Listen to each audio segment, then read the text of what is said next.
Hi guys, Jeff Giles here. I just got done watching The Daily Show with Jon Stewart and a segment on gun control. And if you haven't seen it already, I suggest you do.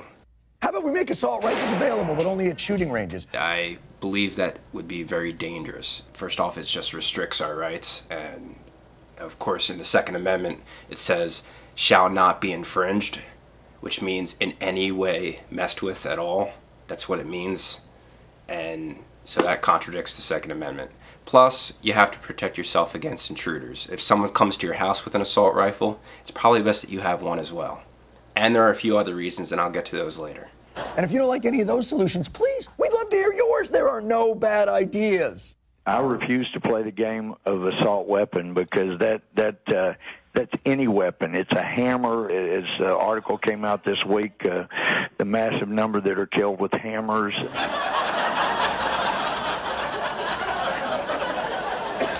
Okay, this is the typical setup where Stewart says there are no bad ideas, and then he right after shows a clip of the congressman. The congressman makes a simple comparison between hammers and assault weapons. What Stewart fails to mention, and obviously the rest of his audience fails to pick up on, go figure, is that statistically, more people every year are killed by hammers and clubs compared to rifles. These are FBI statistics, and the congressman was making a valid point, and it's a shame that he didn't see it that way. Statistically, there's a 4 times as greater chance to die in a motor vehicle accident than from a gun. And of course, we all know that there's a 1 in 110 chance to die from a car accident. So the school principal with a gun is going to stop a guy with an assault rifle and a bulletproof vest. You know, I don't think Principal Belding is as badass as you think he might be. Okay, I've heard this argument many times so far, that you can't have all the kids in schools with guns if you make it legal in school to have guns. No, we're not talking about that. Kids will not have guns in schools. We're just talking about the teachers. And no, the teachers will not be required to have guns. They will be allowed to have guns. They will all be concealed. All the weapons will be concealed. So if a shooter goes into a school, they won't know which teachers are armed and which aren't. It will completely take away the incentive for a student to want to go into school and to shoot up the school. And also, I heard the argument as, why would that stop people who want to kill themselves anyway into going into a school and shooting it up? Well, because first off, the media sensationalizes this. People want to outdo the rest of the mass murderers. If a kid goes into a school and shoots up the place, he's not going to want to if there's a chance he's going to get shot dead before he even kills one person. Because then the media is going to make that person look like an idiot. This crazy person went into the school, but he ended up getting himself killed right away. So not only is he not going to break any records, but he's going to look like a total ass clown for having done so tried. The teachers that will be concealing their weapons in the schools will know how to use guns. They will know all about gun safety because they've already known about gun safety all their lives. They've been taking courses, whatever, going to the firing range. They're not going to accidentally shoot themselves when they're sitting down or whatever in the classroom. They're not going to put the gun on the table and some kid's not going to come up and take the gun. Those are all fallacies, paranoid craziness that people like Piers Morgan love to bring up, and they're wrong. It's all propaganda. People need to know these things. We have constitutional freedom, the right to keep and bear arms in this country. Yeah, for a well-regulated militia. Now Stewart is really stretching his argument here. He's obviously getting desperate. The Second Amendment says the right of the people to keep and bear arms. And there's a comma before that, clearly separating that part of the sentence from the other part of the sentence. It says the right of the people to keep and bear arms. Right there, broad daylight. How could you get that wrong?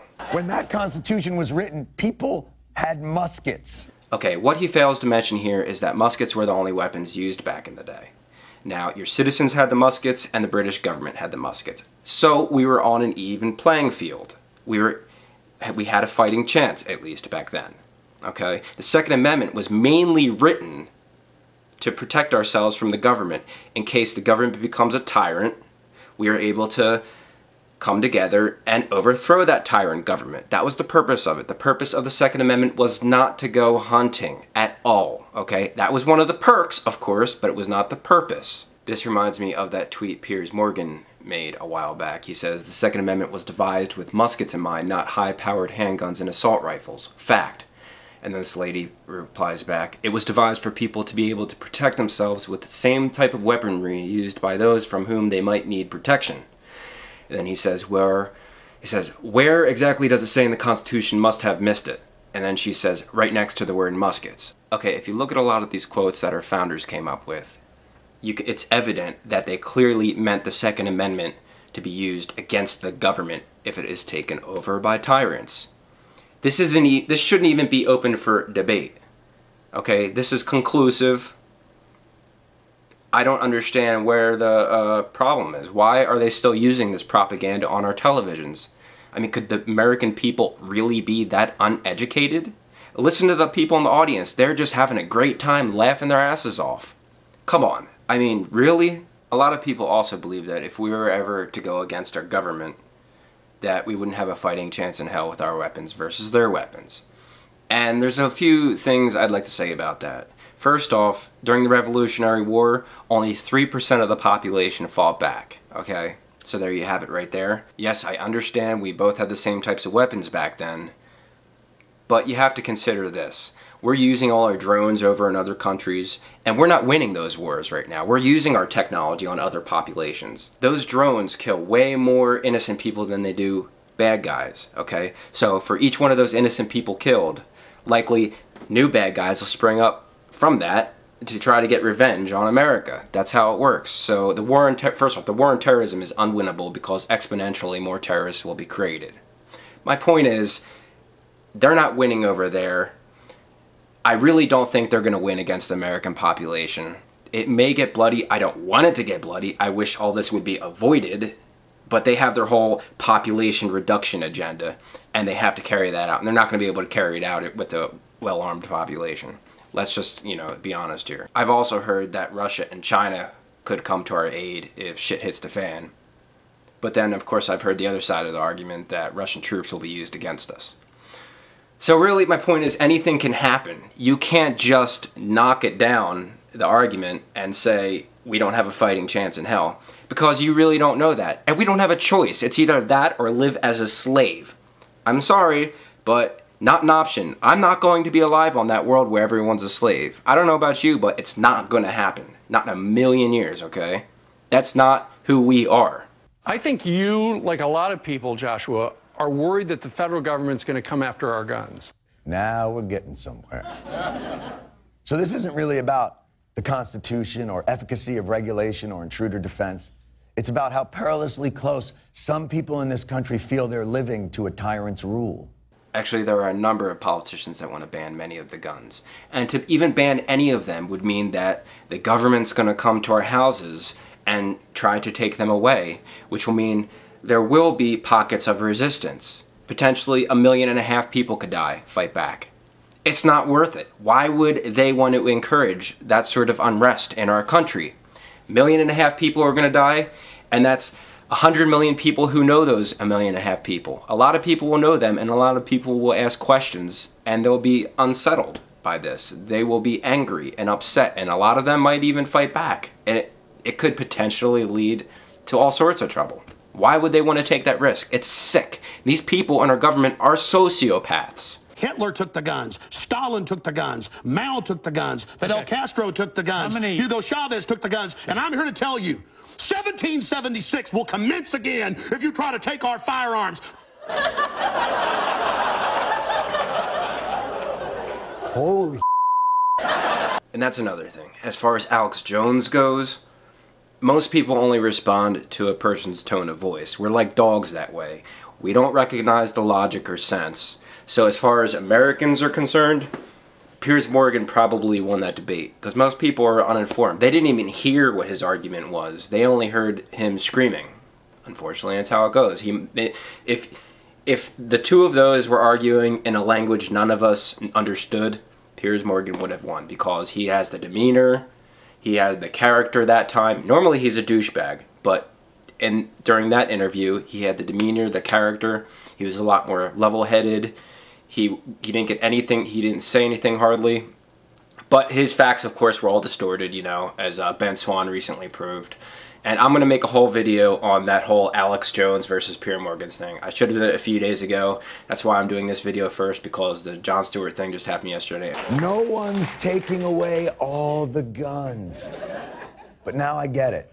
Now I see what's happening. So this is what it is. Their paranoid fear of a possible dystopic future prevents us from addressing our actual dystopic present. Like I said in my gun control documentary, if a tyrant government takes over, there is a 1 in 10 chance that you will die in a concentration camp or just get shot before you even get there, okay?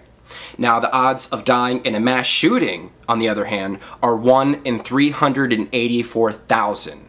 Okay? Those are the odds of dying in a mass shooting. 1 in 384,000. Big difference. Why won't we settle with the 1 in 384,000 over the 1 in 10 chance? I'd rather, it's not even Russian roulette. It's 1 in 384,000, okay? Compared to 1 in 10, it's not worth the gamble. Our government has been involved in the last 20 or 30 or 40 years in killing millions of people all across the world, okay? In Iraq with the sanctions, okay? These military conflicts. If we don't value life over there, we shouldn't want to gamble with them as far as trusting them with our own lives. It's not worth the gamble. It's a risk. He's talking about dystopian present. Turn off the TV. They're the ones who sensationalize all these murders. Every news show you see, 80% of what they talk about is this person was killed, there's a fire here, this and that. Give me a break. That's why I could never watch the news over my whole life. I couldn't watch news. It was disgusting. We can't even begin to address 30,000 gun deaths that are actually, in reality, happening in this country every year, because a few of us must remain vigilant against the rise of imaginary Hitler. Okay, did you hear what he just said? He said 30,000 gun deaths. Okay, that's just crazy. How could he possibly get those statistics wrong? That's a far stretch from the truth. His writers for the show, I mean, what is going on here? As Ben Swann so clearly pointed out a few days ago, there are 12,664 homicides in this country in 2011. 8,583 of those were used by firearms. 400 of those were justifiable by law enforcement. And 260 of those were defense by private citizens. That's about 7,900 firearm deaths a year. Hello? What's it, 7,900 compared to 30,000? There's a huge difference there. This is crazy. This is outrageously insane. Conclusion is, I'm not sure where Jon Stewart stands on the gun control issue. I'm pretty certain that he is anti-gun control, but I just think that he's very uneducated on the matter. He just doesn't know that much. His writers probably did most of it for him. His writers are likely anti-guns. They're for gun control. It appears to be that way. Else they would be educating the population. Well, Jon Stewart's show has always been somewhat liberal. I haven't been interested in his show for more than 10 years now. Okay, one more thing. I made a video on gun control about a month ago. It's 22 minutes long, and every minute it gets progressively better. I enjoyed making it, and from what I hear, people enjoy watching it, and give it a shot. Also, please subscribe to me on YouTube. You can follow me on Facebook. Share this video. I'm not going to be able to spend that much time promoting the videos, so I'm going to need you guys to help me out. Do what you can. Post it on a message board here and there. Post it on a forum. Post it on Reddit, whatever. Do what you have to do to get this out there. There's a lot of good information that people need to hear. And thank you. Thank you a lot for your time.